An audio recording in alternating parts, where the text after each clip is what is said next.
Sebo kae truk. Ndara Ayu, Wara Sembadra karo Wara Srikandhi kepareng rawuh ing kesatrian Tanjung Anom. Ayo nyaket sowan rono, Gong. Ayo, Gong.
Alon tata lenggahira risang marta tameng tasih misuda andana raras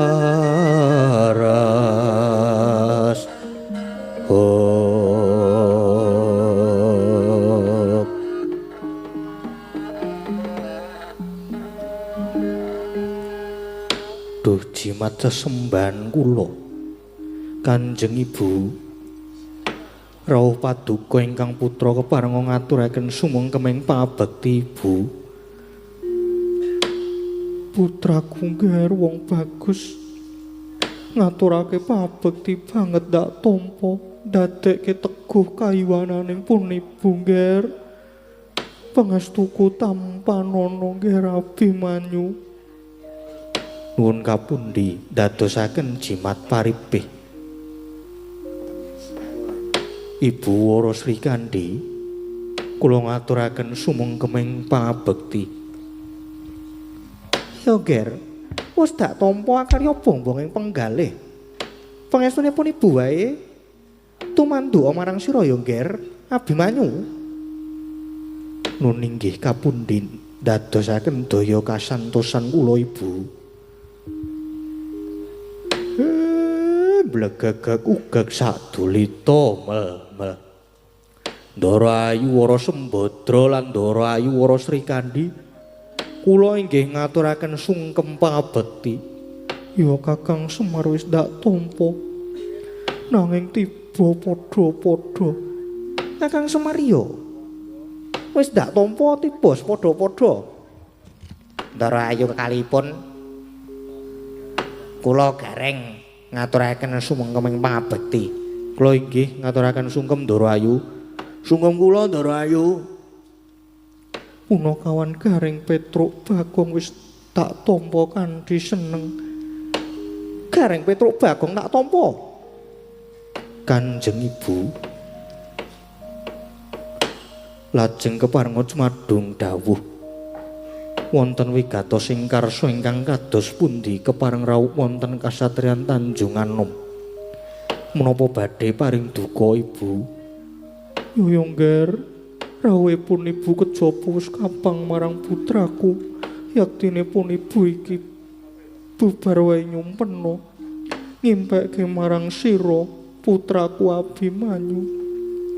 Gawang-gawang katon Abimanyu kaya ledah ana satengahing bengawan nanging kedadak kasempya ing alun gegulungan satemah kendang kaprajendang Angka Wijaya.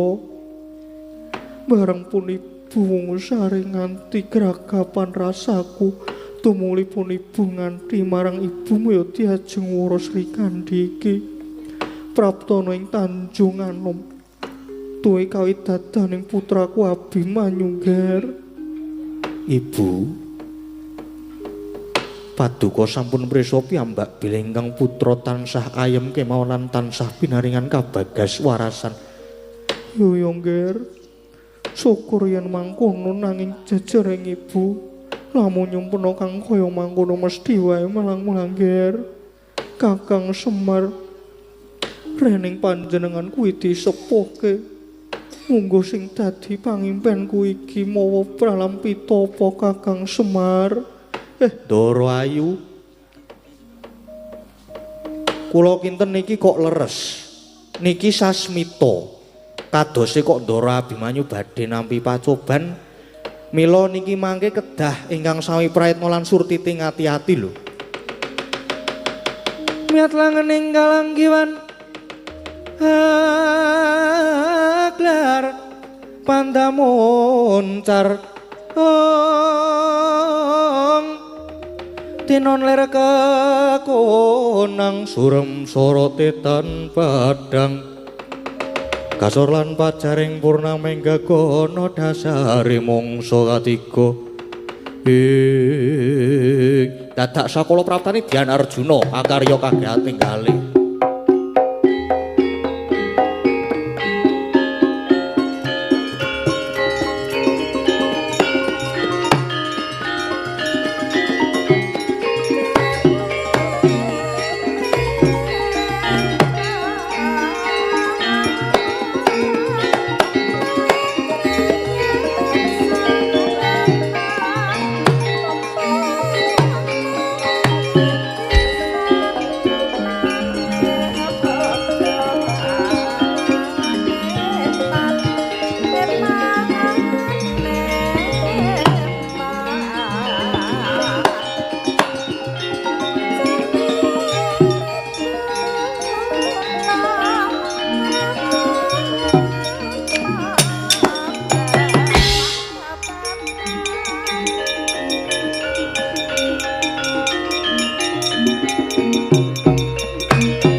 Latmara Sang Arjuna Esmunya kang kamanungsanira sawangnya gendreh manis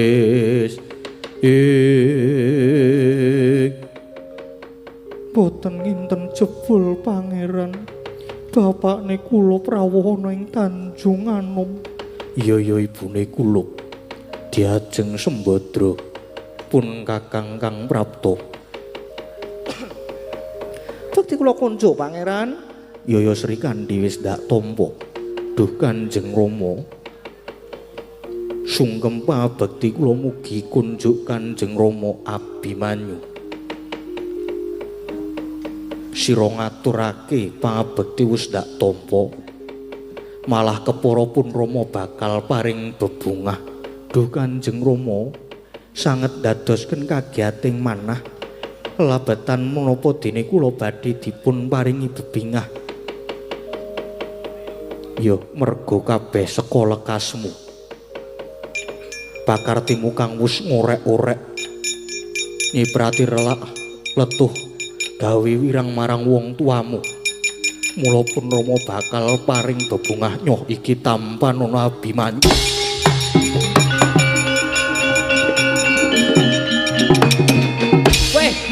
Weh lah. Waduh. Waduh.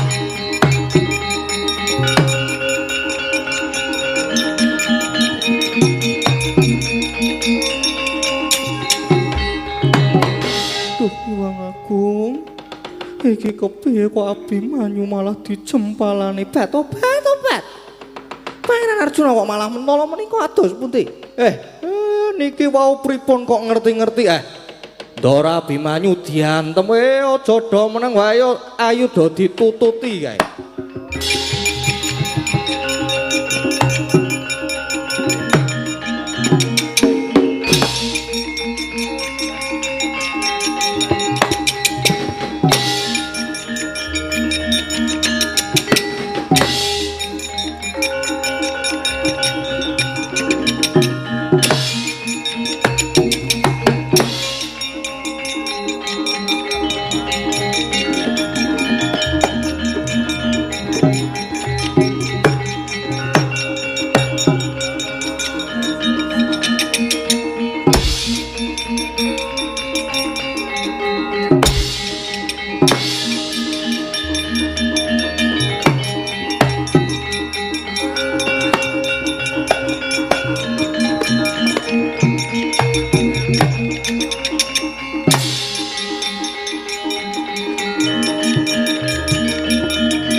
Rama.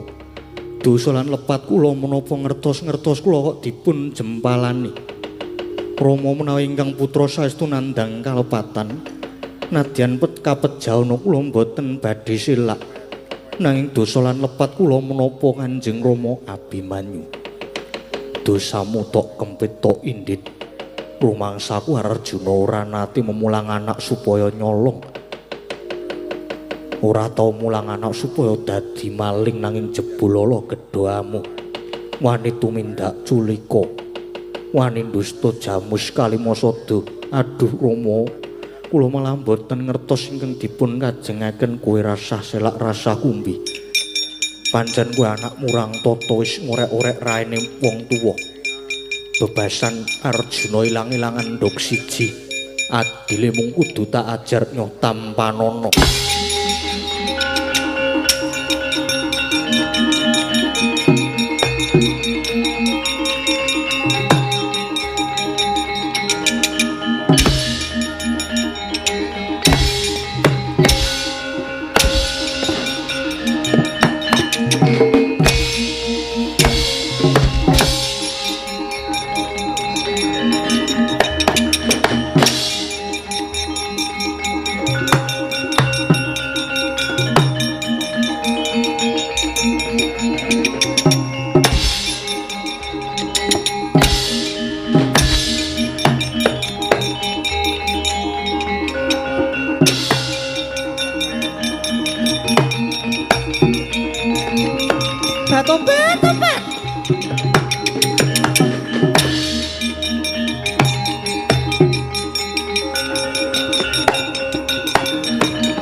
Tobat panjenengan menika ados pundi? Tanpa tata mula sora karo anak sageleme dhewe, tanpa cetha perkarane apa? Sri Kandi. Kowe aja melu-melu perkara iki. Boten melu-melu pripun? Abimanyu nika nggih anak kula, bocah ora dosa, ora ngerti apa-apa diajar. Kula sing boten trima. Nek kowe ora trima malah tak katutke dosamu. Apa dikira Sri Kandi wedi? Garwa kaya ngono punjung kepelang kowe.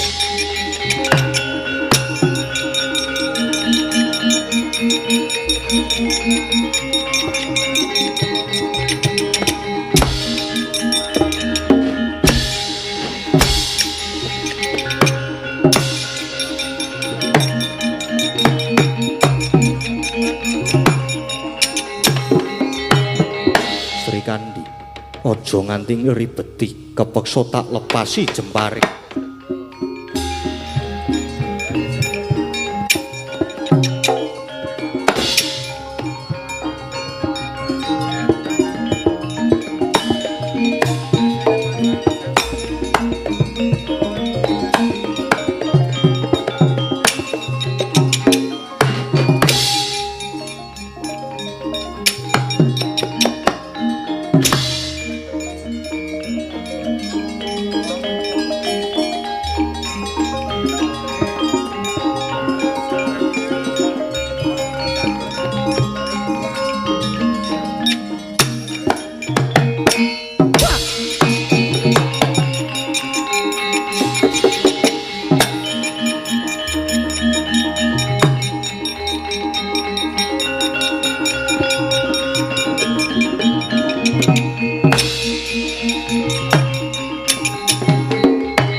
Kepiye?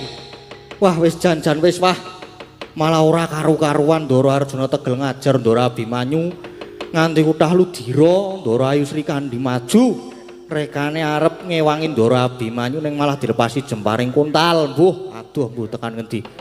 Waduh Ndara Sembadra. Ndara Sembadra niku putrane mangjak sumingkir tebih Ndara.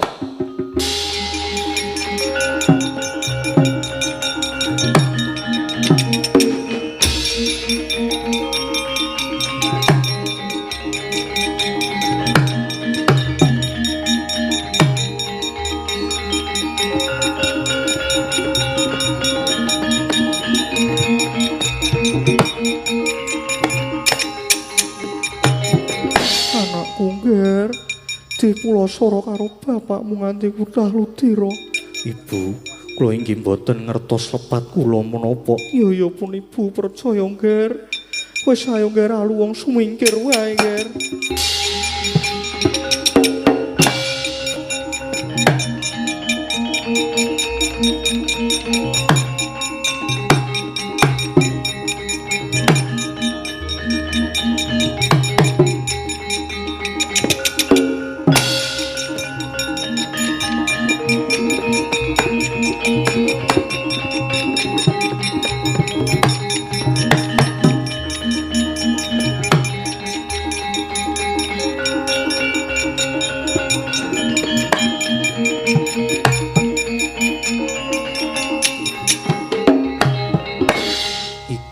Gatotkaca inggih.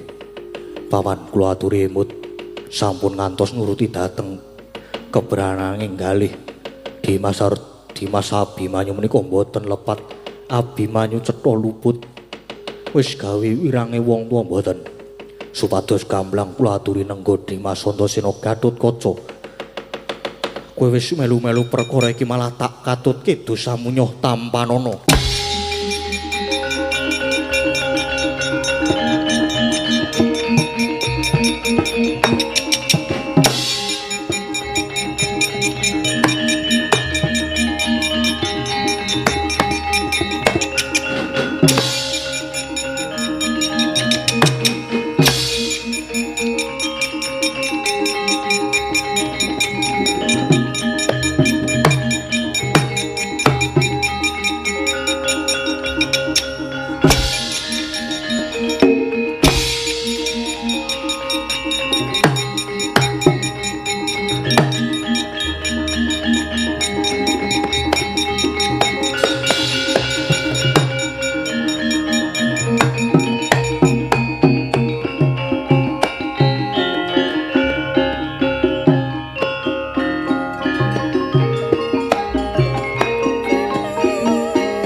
meh rahina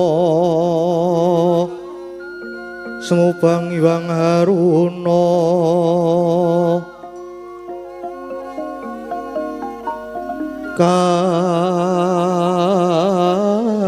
kadinetraning anggorapuh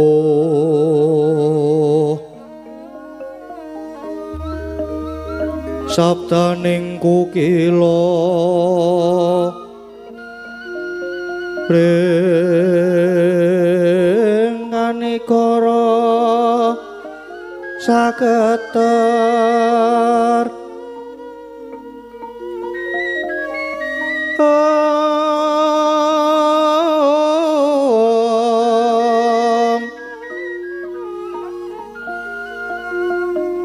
kini tunganing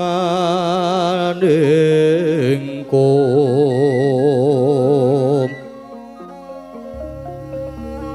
lir using bini panca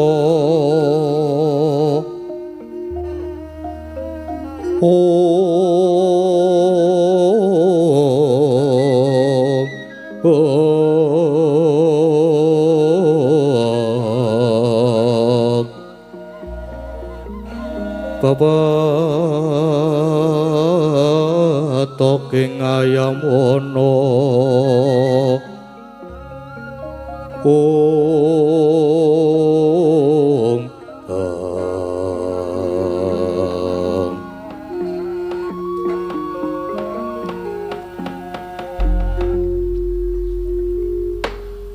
Ilahing Widara Yaksa rumangsa ayem tentrem nggonku madeg brahmana ing pertapan Widara Payung kene. Inggih Remban, namung keparenga kula nyuwun mrisa. Lajeng menapa ingkang badhe dipun gayuh Sang Maha iku? Ya mesti wae kanugrahan wahyu ingkang bakal tumedhak ing Madyapada ingkang dayane bisa ambabar katentreman. Oh inggih, inggih. Yen mekaten kula tetep nderek paduka Remban. Iya, jeneng sira mesti wae tansah ndak kanthi ya mung sumene sawetara. Merga saka pandugaku Widara Payung bakal ana tamu iki Widara Yaksa. Meraina semubang hiwang haruna kadinetraning anggorapuh sabdaning kukila ringkanikara saketer kini tunganing gonglir sing bini panca kedadak praptanipun Sang Dyah Ayuwara Sembadra ingkang nganthi ingkang putra Dyanangka Wijaya.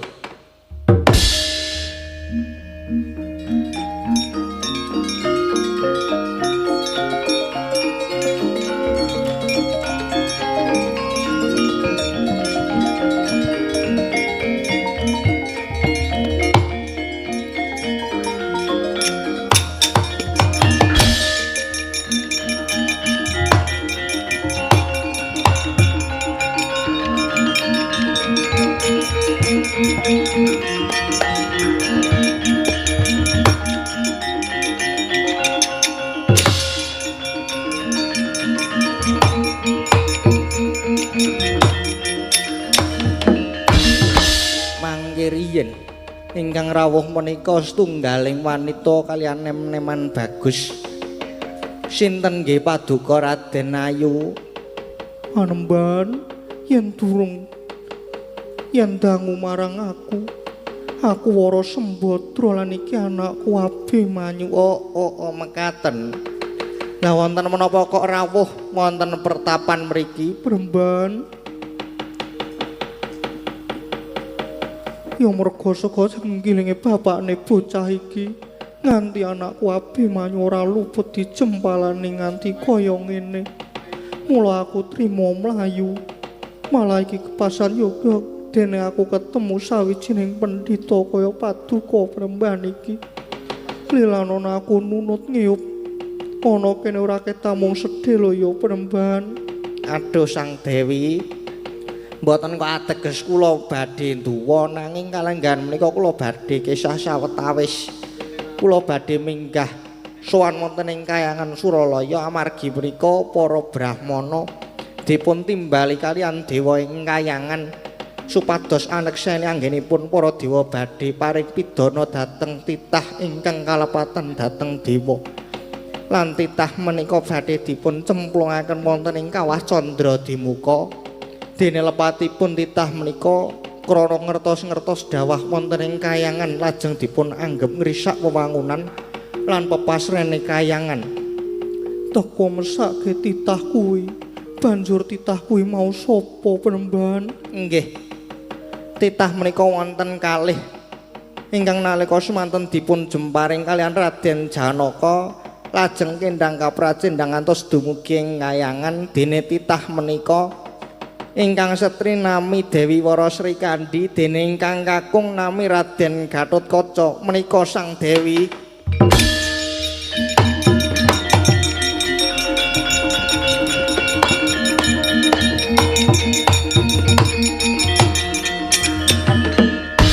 Dewi Sembadra dupi midhanget sabdane Sang Wiku.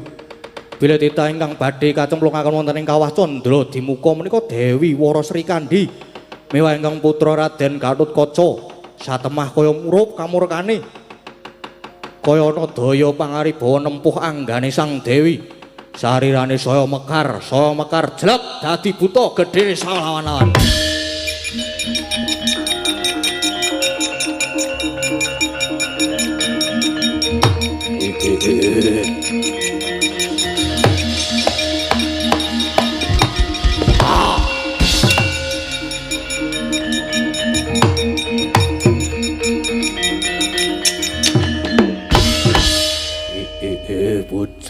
Bujleng iblis lanat padha jek-jekan.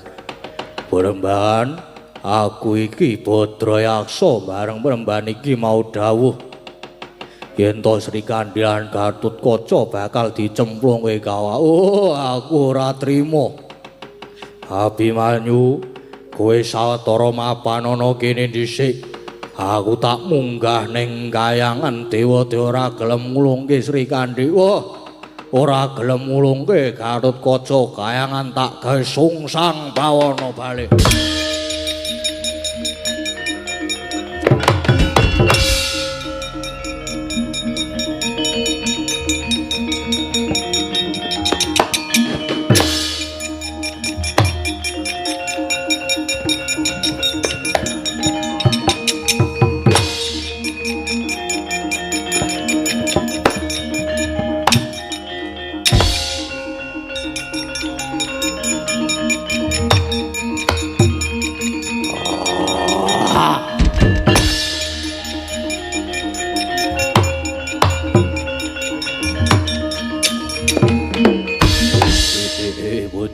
Bujleng iblis larat do jek-jekan. Oh ladalah dewa-dewa padha nasar tumindai Sri Kandi Gatotkaca ora luput teko arep dicemplungke kawah. Oh Kori sila matangkep iki tak dobrake tak jebole Kahyangan tak obrak-abrik lekane atimu.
Kayangan kok geger para apsara Apsari sami lumajar nungsang mulang umbuk bentus. Wonten menapa Kakang Narada? Perkencang Waruda yang Pak Pong Bu para kali cudi sapa sing gawe? Adi Guru, menika wonten pangamu ing buta. Yaksa sinten Kakang? Mengki lak nggih dugi mriki.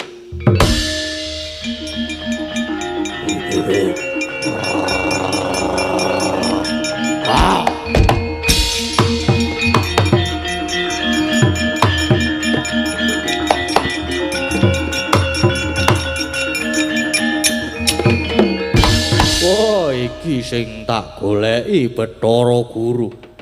Ya Yaksa, kita iku sapa? Wah, aku iki buta kleyang kabur kanginan.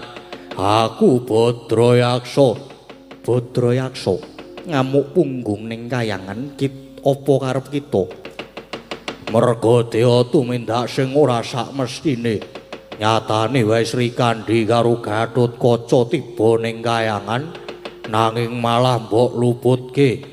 Monggo nggone tiba kuwi ora disengaja ya. Ora gelem balekke Sri Kandi lan Gatotkaca. Oh, kayangan tak gawe bosah baseh. Angin guntur geni tampanana Badra Yaksa.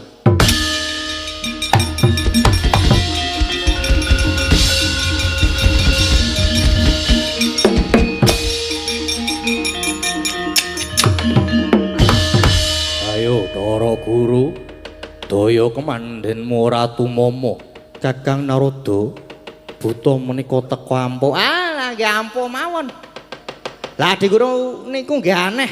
Titah ora luput kok arep dicemplungke kawalan niku senadyan wujude buta ning ajeng jajake bebener mula diayomi Gusti eling lho Di. Ala niku mboten badhe tumomo ing becik. Nggih Kakang. Ulun ndodho dhateng kalepatan ulun yen ngaten Kakang Narada. Sri Kandi kalian Gatotkaca supados dipun luari bebandanipun dipun suwanaken mringi. Lah rak ngaten nggih. Nggih ngestoke dawuh Adi Guru.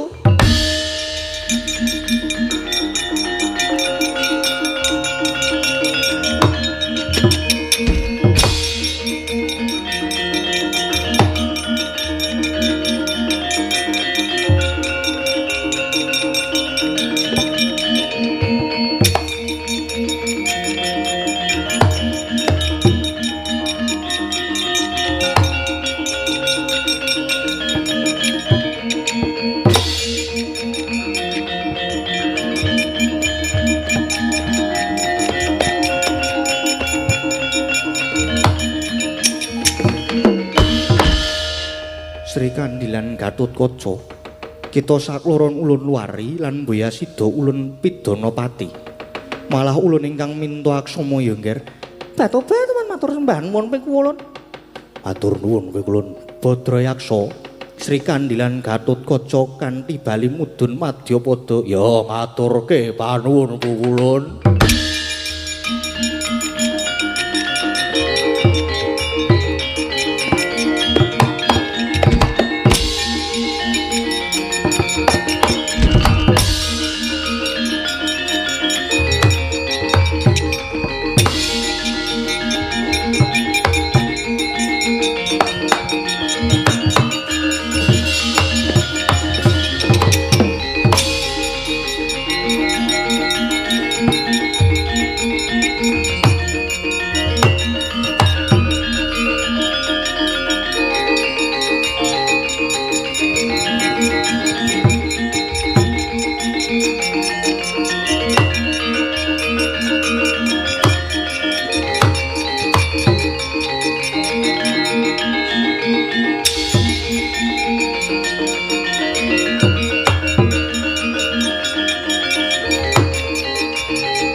Raden ayo sampun kundur malih wonten pertapan.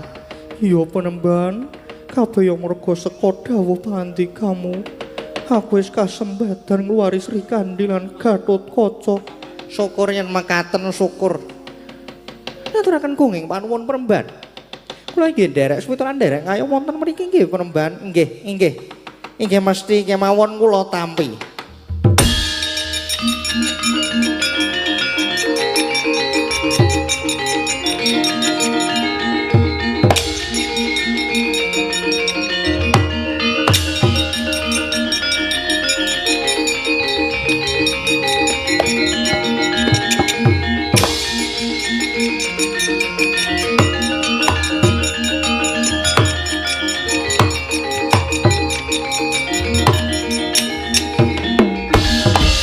Raden Arjuna ingkang rawuh ana pendhita wis ngerti marang aku. Nggih, sinten ingkang boten tepang kaliyan dika Piyai Kajana Priya lan nepangaken kula menika Begawan Widara Dewa. Begawan Widara Dewa. Lah iki garwaku loro kok eneng kene. Inggih. Samenika sami mapan wonten mriki. Sembadra Sri Kandi. Ayo kundur ning Madukara.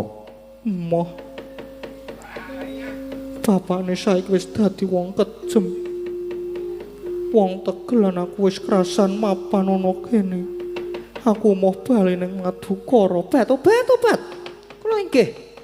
Wonten mriki kemawon monggo. Kajeng pangeran nek ajeng rabi malih monggo. Pun monggo. Wong lanang senengane kok KDRT iki. Bat sampun. Kula wonten mriki kemawon. Kalih kula mawon napa? Anggepmu ki apa? Jur aku tok anggep wis randha ngono apa piye? Begawan Widara Dewa, ketok banget nek kowe milik karo garwaku. Oh, mboten. Niku saking kekajenganipun piyambak keng garwa kok. Ora, kowe tak anggap pepalang.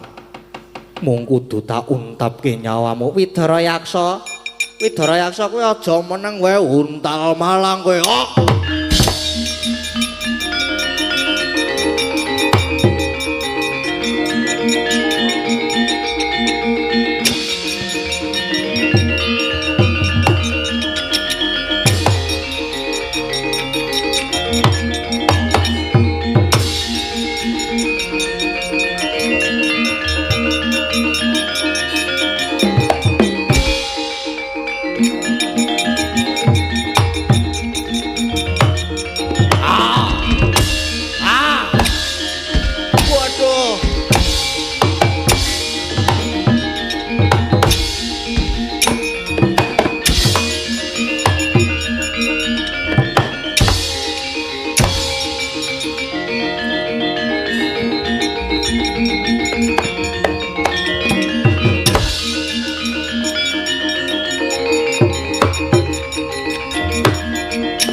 Jebul butane Badar Dimas Setyaki.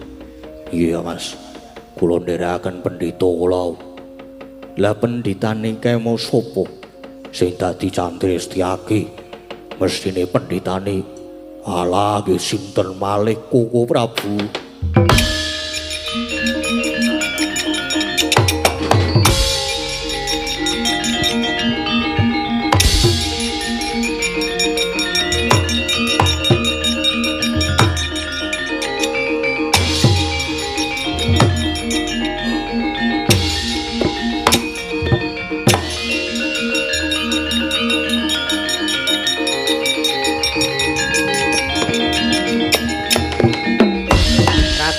Lajeng nyembah dhateng kula menika pripun? Koko Prabu boten nginten jebul paduka madeg Brahmana. Wonten lepatipun ingkang rayi. Nyuwun pangapunten Koko Prabu.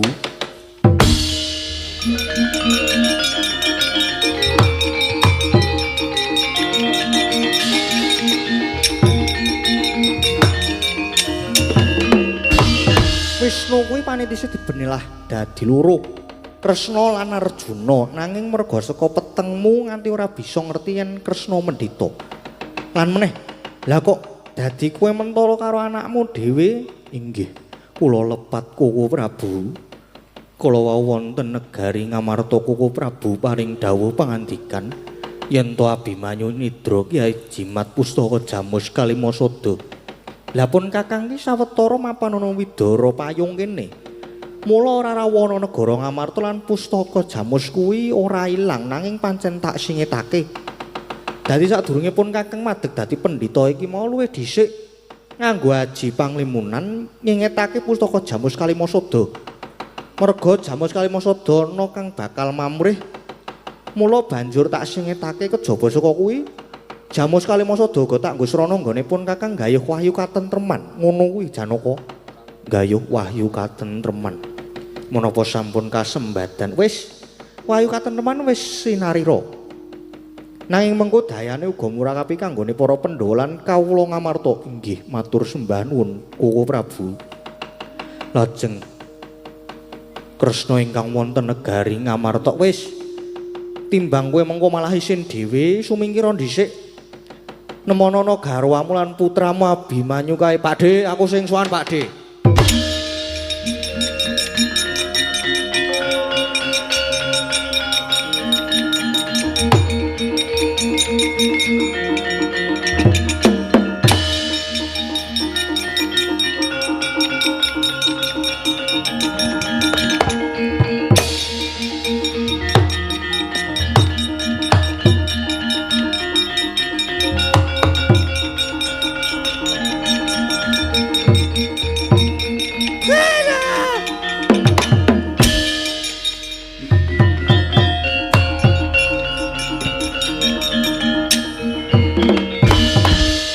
Lho Pakde, sing wis gawe elek jenengmu. Ya, pun wis preso kok. Dengger. Kula nyuwun pangapunten sampun dapelku cemas paduka Ngger Prabu Kresna. Nggih. Kok nggih dadak Membanata Ndwarawati niku? Inggih. Bapatipun mundi dawuhipun Angger Kurupati. Kula nyuwun pangapunten nggih, kula nyuwun pangapunten kula tak wangsul. Nggih. Mpun. Sing pun nggih mpun benjang ampun diwangsuli malih. Inggih Nger, Antasena Antarja wis ta iki. Aku tak bali ya. Ya wis. Ning janji sesuk dibaleni meneh tak polo meneh. Ora aku wis kapok. Aku tak bali nang Sukalima ya, Nger.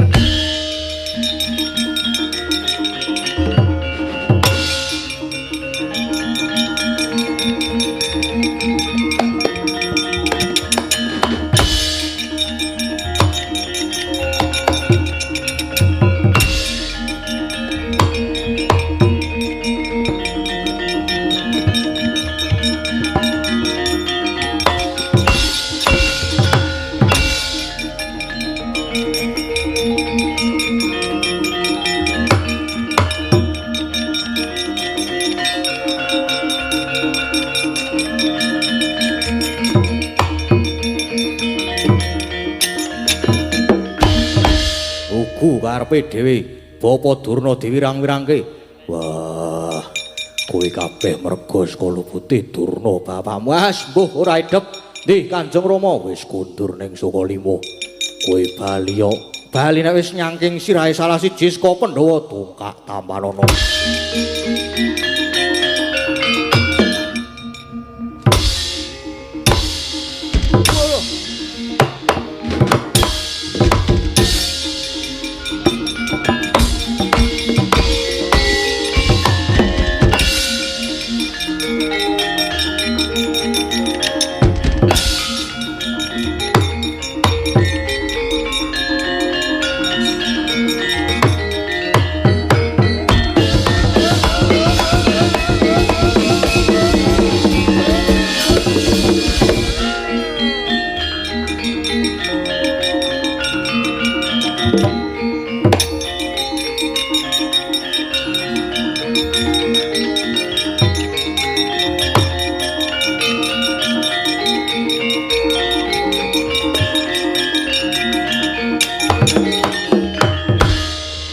Punten.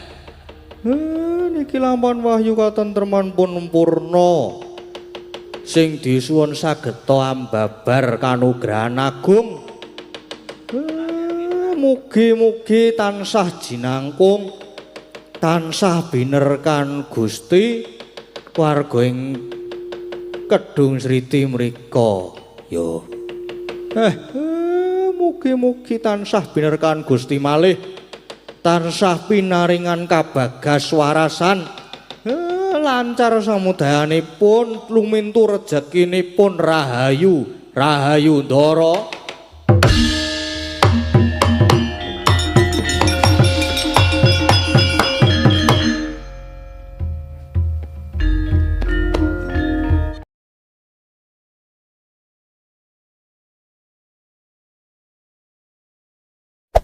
Hey there. Subscribe to my channel. And also press this bell icon.